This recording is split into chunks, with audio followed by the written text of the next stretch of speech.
Okay, so thanks again for joining this interview. I'm so excited that you're here. Morgan, can you just tell us a little bit about yourself?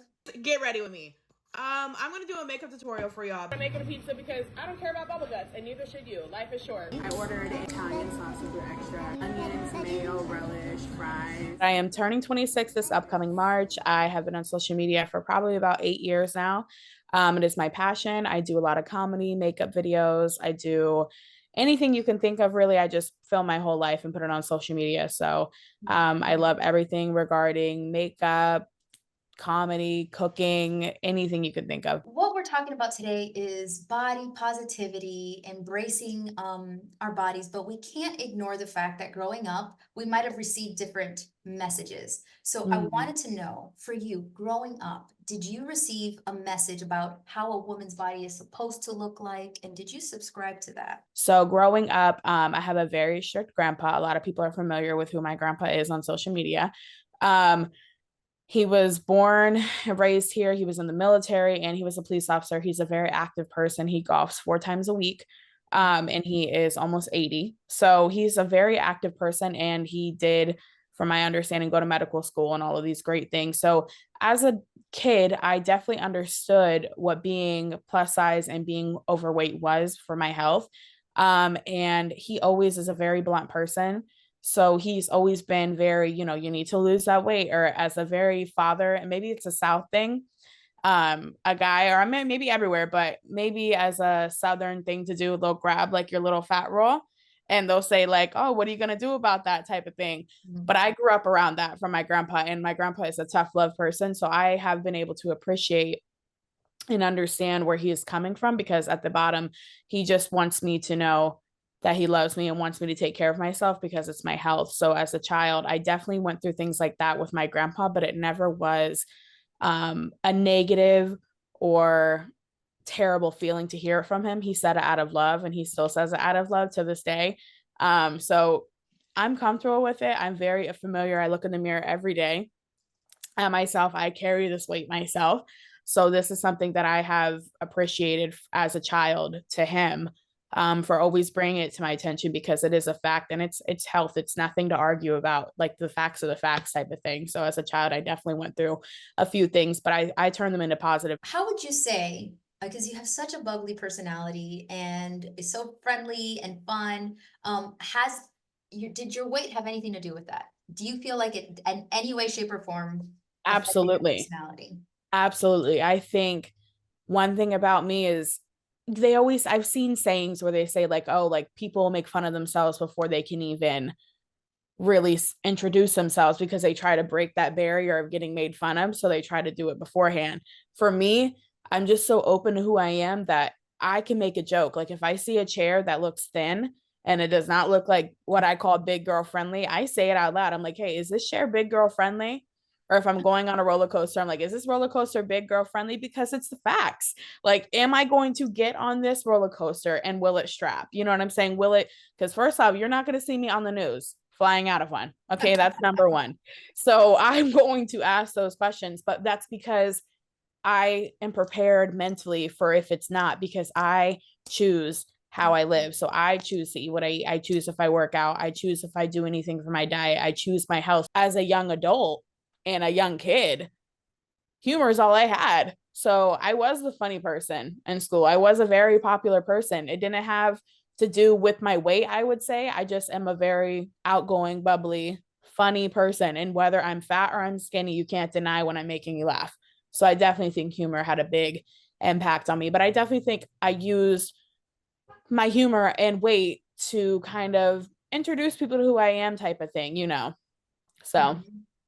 And just they can't help but be the therapist in this moment right now right. because when sometimes you'll have people that have the ability to have their humor, but they don't lead with that because they might be leading with their super skinny body that they get a lot of attention from. So you Mm-hmm. had the opportunity to truly develop who you are, your personality, Absolutely. and And you shined through. So what advice would you give someone who wants to show up on social media, but they're feeling self-conscious or they're so worried about what other people are thinking? Because you seem like you really know how to drown out that noise. yeah, What advice would you give? Thick skin. You know, you are showing up every single day. You are being seen. You have found love because people think that you can't find love. Yeah, they think What you're not advice? capable. Yeah. So what advice would you give someone that's just, and not necessarily even on social media, just in general, that just feels like they're waiting for their life to begin once they lose weight? What advice would you give Oh, that person? my advice would be no matter what you take away insecurity wise, something new will pop up. Mhm. Something new will pop up. I've met people who have had the whole plastic surgery done, and Mhm. all of a sudden, out of nowhere, they don't like their earlobes. And I'm like, okay. And I'm making that up saying by saying earlobes, but no matter what you change, it will never be good enough until you're happy with yourself inside. It doesn't matter what you look like. Like, if you think Kylie Jenner doesn't feel insecure about yourself, you're insane. There's something that she feels because we're human. We all have insecurities. There's nothing that we feel perfect about. You know what I'm saying? I'm plus size. What if I lost all this weight? Oh, I still have a gap in my teeth. Let me fix my teeth. Okay, now I have extra skin from losing all this weight. Now I need to fix the skin. You know what I'm saying? Now I need to get this. Now I need to fix that. Now I need to do this. Now I need to do that. So it's the advice that I have is it will never be good enough. And that's the raw truth. No matter what you do, if you don't work on your brain, everything else will not function. Mhm. You will look in the mirror and be miserable. Well, what is that? That's an emotion. That's how you feel. That's your emotions. It's nothing more than an emotion. So you have to work on your inside before you can even try to love your outside. What does self-love look like or mean? So self love to me is loving me for who I am inside and not just the outside. I can't, I have to love me. It's like when you have a child, mommy's not a good mommy unless mommy's happy. So it's like if you grew up in a really bad childhood, I'm not close to my mom. But as an adult, I know my mom didn't love herself. And that's why she wasn't able to be the mother that she could be to us. And that's the raw truth of it, unfortunately. But I give my mom grace and I give her forgiveness because you can't be the best version of yourself if you don't love who you are. So, what are the things that my mom went through Yeah. to be the mom that she was to me? It's all a pattern, you know?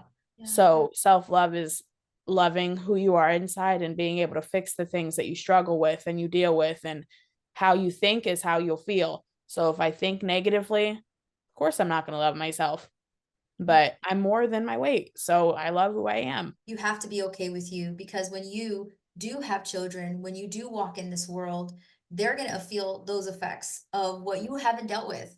Mm-hmm. And then they will start carrying the things that you haven't dealt with. And they might feel like it's their fault, or they might internalize that and it becomes their identity, or that become their problem too, you know, and you just pass it down Absolutely. and down and down. They ask me how I do it, and I just say, I'm not going to do it. Like, I'm not going to hate myself. Why would I hate myself? I am so grateful and so blessed with how much life has really spun the block for me in a positive way. So it's like, I'm not going to, God, I'm so fat. Like, it's not worth it. It's not worth it. And it will never be good enough, even if I was skinny, I promise you. And a lot of people who are skinny and lose the weight hate themselves more than when they had it. And Mhm. that's a very common thing. And it's my advice to people who feel down about who they are as a whole and an individual is work on your inside before even focusing on your out. Because if you don't have any motivation to work out or eat healthy or just don't have that in your mindset, it's not going to work out in your favor. You have to fully give it to what you want to do. So work on who you are inside to be able to be the person you want to be on the outside. Yeah. Well, that's great. That's great advice. And when you said, you know, that they think that being skinny is going to solve all their problems, it's interesting because so much of what you're saying, I'm sharing in a pretty personal article. And even when I lost all the weight, it was like, was everything, all the problems don't go away. They just look different. Yeah, they're the same. The only thing that's Still easier, feel it. the only thing that's easier is that airplane chair. That's the only thing that's easier. Right. Oh Because my God. And I'm the first person to say, like, can that's I get an extender if I need it? And like, I actually don't need an extender, but I prepare myself in case I do. You know what I listen. mean?